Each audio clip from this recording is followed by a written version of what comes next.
everyone, welcome back. Last week, we reviewed topic why profitable electrical companies still struggle with cash flow. And today, we're diving into topic that can quietly destroy your bottom line, how you price your projects. The number one mistake electrical companies make when pricing projects and how it slowly eats away your profits. This one mistake shows up in almost every business I work with, and it can be the difference between a busy year and a profitable one. So, why this topic matters? You should understand that you don't lose profit when you get paid. You lose it when you price the job. That first estimate sets the tone for the entire project. I've seen companies undercharge without realizing it. And by the time they notice, the job is already burning through labor and overhead. One bad estimate can wreck your profit for the month, even the year if it's big enough. So the mistake is underpricing projects. Most businesses I talk to price to win the job and not to profit. They cut margin just to stay competitive. They skip overhead and they forget about inflation and assume labor will go perfectly. But the truth is, those hidden costs show up fast once the job starts. And they hit your bank account harder than you think. Okay, let's talk about how different pricing model affect your profit. So, time and material, or T&M. You bill the labor and materials as you go. It protects you, but only if you're tracking it all tight. If you don't have a good grip on your materials, which is the most likely go to slip away, you may end up in late invoicing and customer refusal to pay. Watch my last week video for real story that cost company over $500,000 of revenue. This method is least preferable model for customers as they don't have the final budget for the job. So next one, not to exceed, or NTE. Clients love this one. They get cost certainty. But if you run over budget, you eat the cost. Right now, NTE is trending in some states, and it's killing profits for a lot of companies.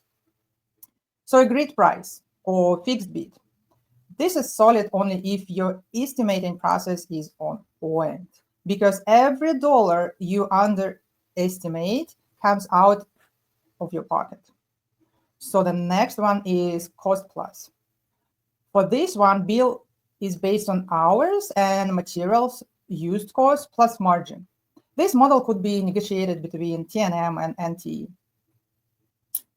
Let's talk about 4 real-world reasons I see electrical projects go sideways, even when you think you priced everything right. So the first one is overtime. It usually starts when labor shortage. The project kicks off later than planned, and to make up time, your crew starts working evenings and weekends. Sounds familiar? Here's the problem, that overtime doesn't usually get billed to the customer. It comes straight out of your pocket. And most companies set aggressive schedules with no room for effort. But if you need to redo something, or there is a delay, now you're paying extra labor without covering it.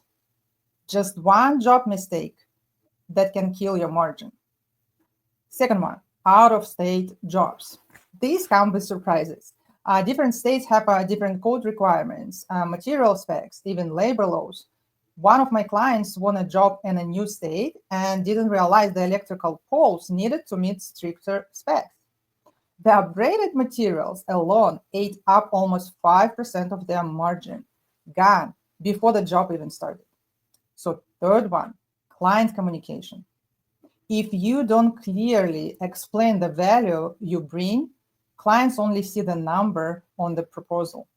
So what happens? You drop your price to stay competitive, and now there is no room for rework, quality control, and side surprises. It sounds simple, but clients need reminders again and again that paying more upfront often means fewer delays and better quality and lower cost long term. And The last one, that's my favorite one, inflation. Materials costs are changing constantly. If you quoted 3 weeks ago and didn't build a buffer, rising prices will eat your profit. Yes, inflation feels unpredictable, but in most cases, it's something we can plan for if you're tracking trends and building smart estimates. So the bottom line, these 4 issues show up again and again, and they quietly chip away at your profit unless you get ahead of them. Real story. Let me share a real example that perfectly shows how labor planning can make or break a job. This company was growing fast and landed 2 big projects at the same time, a major oil and gas job and their first large solar install.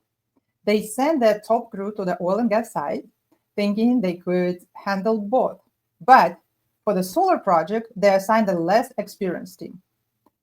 And that's where things went sideways. The solar panels were installed incorrectly and failed inspection.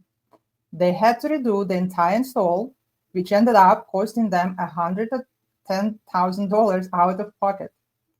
And while that was happening, the oil project also took a hit. With the key labor pulled away, timeline slipped and their margin dropped from 22% to just 8%. In the end, 2 big wins on paper turned into zero profit and a damaged reputation, all because labor wasn't planned strategically. So, how do we avoid all of this? We have to price for margin, not just the job. Break down true costs before quoting: labor, materials, equipment, time, and overhead. This is a big one. Use historical data to make sure every cost was counted for. And only then add a profit margin target. I recommend 15-25% depending on the job. Build the buffers for delays, change orders, and material spikes. This is what sets apart a busy contractor from a profitable business.